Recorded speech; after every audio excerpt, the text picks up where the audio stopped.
Hello friends, welcome to cooking with Ammu channel. இன்றைக்கி நம்ம தோட்டத்துக்கு தான் வந்திருக்கோம்.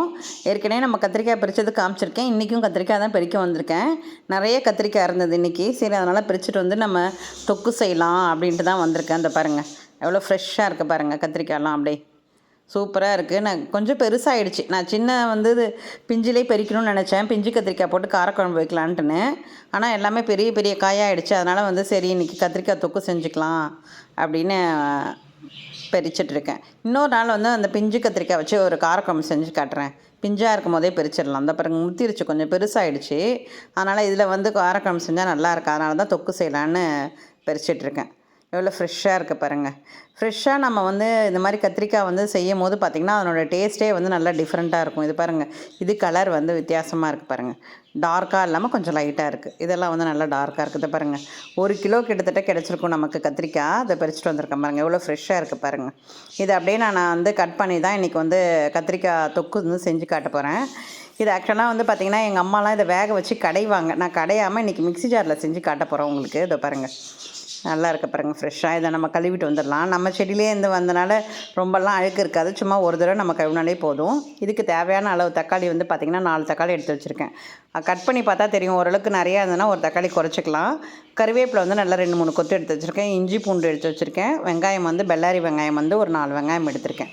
நம்ம அரிஞ்சு பார்த்தாலே தெரியும் நம்மளுடைய அளவு எவ்வளோ இருக்குது. இந்த கத்திரிக்காயை நம்ம வதக்கும் போது சுருங்கிடும் இல்லையா, அதுக்கப்புறம் கூட நம்ம காய்கள்லாம் கட் பண்ணிக்கலாம். அந்த தக்காளி பழம் வெங்காயத்தெல்லாம் இப்போ பார்க்கும்போது நிறையா இருக்கிற மாதிரி இருக்குது. இதை பாருங்கள், கத்திரிக்காவை இந்த மாதிரி 4ஆக கட் பண்ணிக்கோங்க. பக்கத்துலேயே ஒரு பாத்திரம் வச்சு தண்ணியில் போட்டுருங்க, இல்லைன்னா கருத்துரும் கத்திரிக்காய். அது மாதிரி எல்லா கத்திரிக்காயையும் நான் கட் பண்ணிவிட்டு உங்களுக்கு காமிக்கிறேன் பாருங்கள்.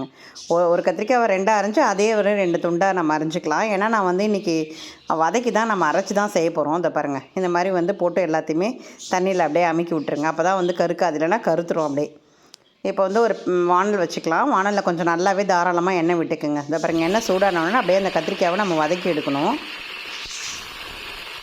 இந்த மாதிரி வதக்கி நம்ம செய்யும் போது அந்த டேஸ்ட் ரொம்ப நல்லாயிருக்கும். இந்த பாருங்கள், நல்லா அந்த காய் அதனுடைய ஸ்கின்னெல்லாம் இருக்கு இல்லையா, தோலெல்லாம் அதெல்லாம் நல்லா சுருங்கிடும். சுருங்கி அந்த கலரே பார்த்திங்கன்னா ஒரு மாதிரி ப்ரௌன் கலராக மாறி இருக்குது பாருங்கள். இப்போ இந்த கத்திரிக்காய் தொக்குக்கு கொஞ்சமாக புளி ஊற வச்சுக்குவோம். தக்காளி பழம் போடுறோம், இருந்தாலும் கொஞ்சமாக புளி போட்டுக்குவோம். புளி போடும் போது இன்னும் டேஸ்ட்டாக இருக்கும். நான் இந்த பெங்களூர் தக்காளி தான் போடுறேன். அதனால் புளிப்பு அதிகமாக இருக்காது. அதனால தான் அந்த அளவுக்கு புளி சேர்த்துக்கிறேன்.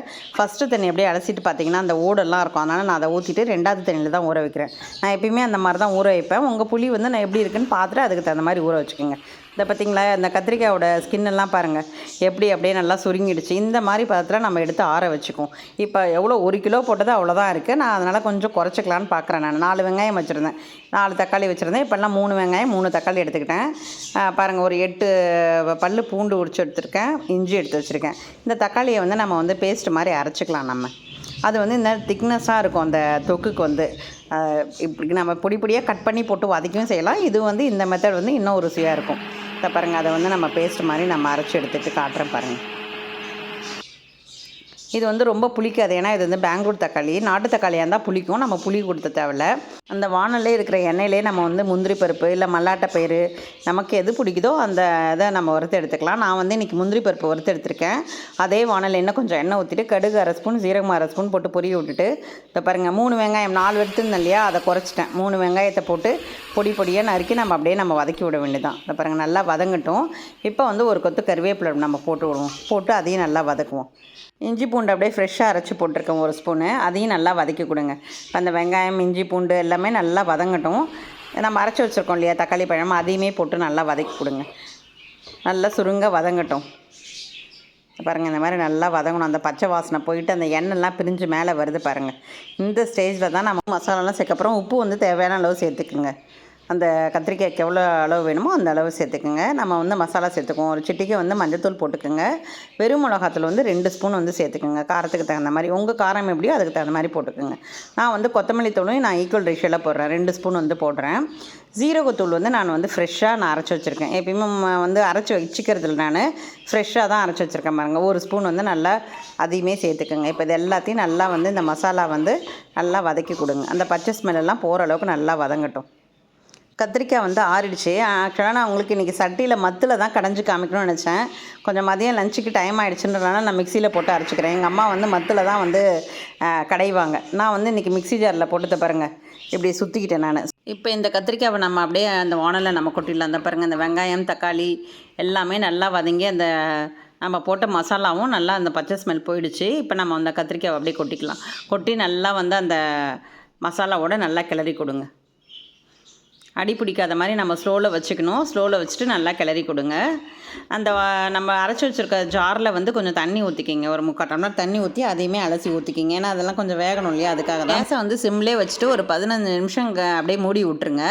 அது வந்து நல்லா வந்து வேகும். இதை பாருங்கள், ஒரு 15 நிமிஷம் கழிச்சு பார்க்கலாம் எப்படி இருக்குன்னு. இப்போ வந்து நம்ம கரைச்சி வச்சுருக்க அந்த புளி தண்ணியை எடுத்து ஊற்றிக்கிங்க.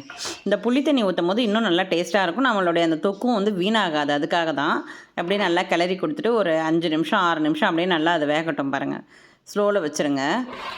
இதை பாருங்கள், அப்படியே பப்புளாக அப்படியே வந்திருக்கு பாருங்கள். எல்லாமே எண்ணெயும் அப்படியே லைட்டாக பிரிஞ்சு வருது பாருங்கள்.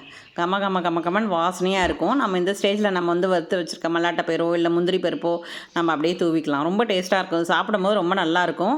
சுட சாதத்துக்கு, இட்லி, தோசை, சப்பாத்தி எல்லாத்துக்குமே சைட் டிஷ்ஷாக யூஸ் பண்ணிக்கலாம். ரொம்ப நல்லாயிருக்கும். இதேவோட அளவோட செய்து பார்த்துட்டு நீங்களும் கமெண்ட் பண்ணுங்கள் ஃப்ரெண்ட்ஸ். நம்ம சேனலுக்கு புதுசாக வந்திருக்கவங்க லைக் பண்ணுங்கள், ஷேர் பண்ணுங்கள், சப்ஸ்கிரைப் பண்ணுங்கள். மறக்காமல் பெல் பட்டனை ப்ரெஸ் பண்ணுங்கள். அப்போ தான் நான் போடுற வீடியோ உடனே வரும். அப்படியே தகன்னு சூப்பராக இருக்குது கத்திரிக்காய் தொக்கு. நல்லெண்ணெயில் செஞ்சால் இன்னும் ரொம்ப ருசியாக இருக்கும். நாளைக்கு பார்க்கலாம் ஃப்ரெண்ட்ஸ். பாய்.